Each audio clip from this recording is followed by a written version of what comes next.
What is up, everybody? Welcome back to the MAC Manual. I am your host, Chase Coburn, here with you today. We have one women's basketball team from the MAC in the NCAA Tournament. It is Fairfield for a third consecutive season. I'm joined by their head coach, Carly Thibault-Dudonis, ahead of their game against Notre Dame on Saturday. Coach, thanks for taking the time. Thanks for having me.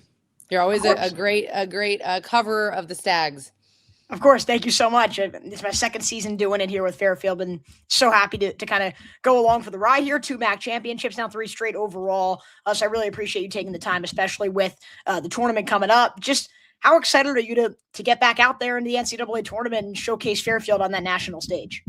It's what we work all year long for. And not to say that, the other parts of the season don't matter, but all of the work that we've done to have a great non-conference schedule, to be really competitive, to have a really good MAC regular season and win the conference tournament is to try to take one step further, if not more, at this time of year. So we have the opportunity to have the highest seed that we've had in program history, which, should allow you a better matchup year after year. And we're excited for the challenge. Yeah, I mean, you mentioned it. You've reiterated so often how wins in the NCAA tournament, that's the goal for this team, right? I know the past 2 years you guys have been there. You've dominated the MAC. It hasn't quite gone your way in the March Madness NCAA tournament. What makes you think really this year could be a little bit different for Stags fans? Well, certainly for one, we have a very experienced team. If you look at the 7 that played the most minutes in the MAC championship for us this year, they were all a part of last year's team that was in the NCAA tournament. So we have experience, we have, senior and upper class leadership. And then we played a really difficult non-conference schedule this year. So we've seen, really dynamic guards. Certainly there's nobody like Hannah Hidalgo, but we faced, Basco from Villanova this year. We've faced an ACC power in North Carolina. We played on the road at Iowa. So we have been battle tested in a lot of different ways. And that was very intentional. So that experience and the lessons we've learned along the way this year, I think have allowed us to be at our best now. Of course, and you mentioned some of that experience is not only the experience, but also the continuity of this team being together and staying together along this journey. There are so many that have been a part of both the Kansas State loss last year and the Indiana loss the year before. Now, I know last year, before the Kansas State game, you guys kept referencing the loss to Indiana the year before.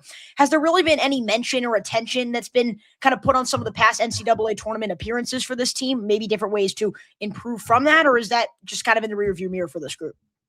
A little bit in the sense of keeping us hungry. We've known this is our ultimate goal. So there were times throughout the year that, maybe we felt some complacency or some comfort. Sure. We were able to really quickly remind what our goals are and what the bigger goals of this team are, and not maybe in the grind of January or February getting caught up in that and keeping our vision and our goals really big. So not so much in maybe the day-to-day, but that certainly does keep us motivated.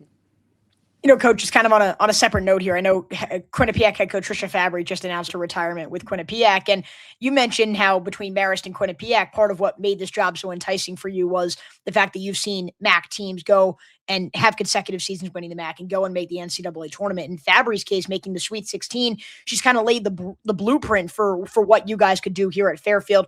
Is there anything you've kind of learned from Fabry and from Quinnipiac, maybe from Marist along the way that can maybe help you in this journey as well? Mm-hmm. Well, I think what both, Coach Fabry and Brian Georges did were make the big time where they were at. They were able to really build a program their own way in their identity and be really consistent with sustained success and be successful on the national stage.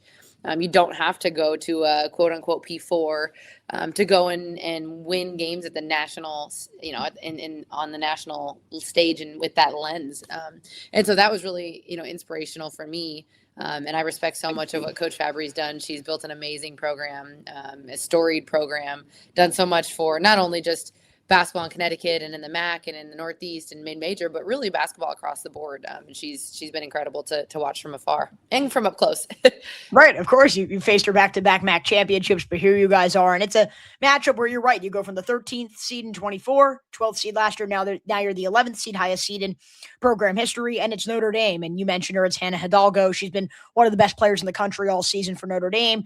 You mentioned it on offense, averaging 25 a night. Then it's leading the country with over 5 steals a game and winning Defensive Player of the Year. She's a beast on both ends. How do you guys really plan to keep her minimized, both offensively and defensively? It is a tall task.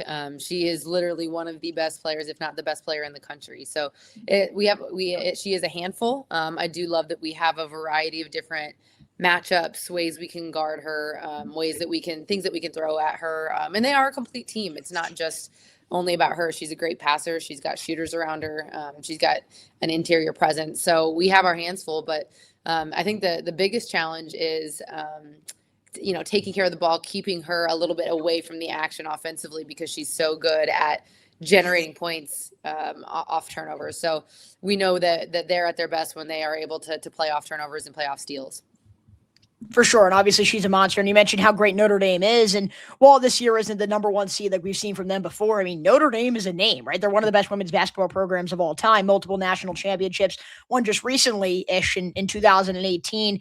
Does that past success from the Irish maybe intimidate this group a little bit, or is that not at the forefront? Were you trying to salt the wound because that 2018 championship was against the Mississippi State team that I was a part of?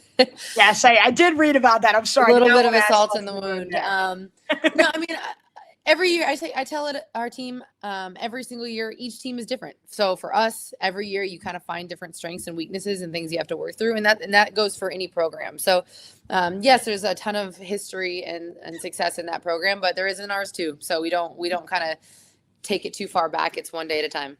Coach, you mentioned it. Does that add a little bit of motivation, though, having lost to them before to try to get back at them? I know the players weren't there, but just at least for you personally. I mean, it would certainly be nice. That was I think like 0.9 seconds away from a national championship. So Agumbawale is not on the other side, so it's not quite the same. But I certainly would love to win it for a lot of reasons. And if that's the added bonus, that's the added bonus.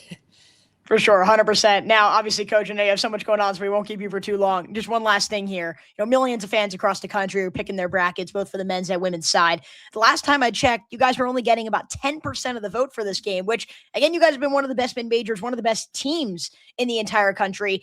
Tell some of the fans and analysts who are maybe betting against you why they shouldn't underestimate Fairfield this week.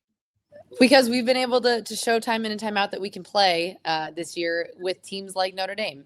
We are a team that can shoot threes, can put points on the scoreboard. We know that we can score in transition, which is an area of strength for us.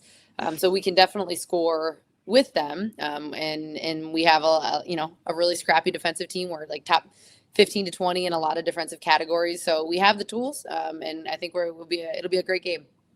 For sure. Really, really excited for it. And of course, it's on national television, a great way for, again, you mentioned some of those goals to maybe showcase Fairfield on the national stage. Coach, thank you so much for taking the time here today. We wish you the best of luck, and you and the entire team for this first round matchup. Thanks so much for having me. Go Stags. Go Stags. Alongside Carly Thibault-Dudonis, I'm Chase Coburn saying so long from the Mac Manual.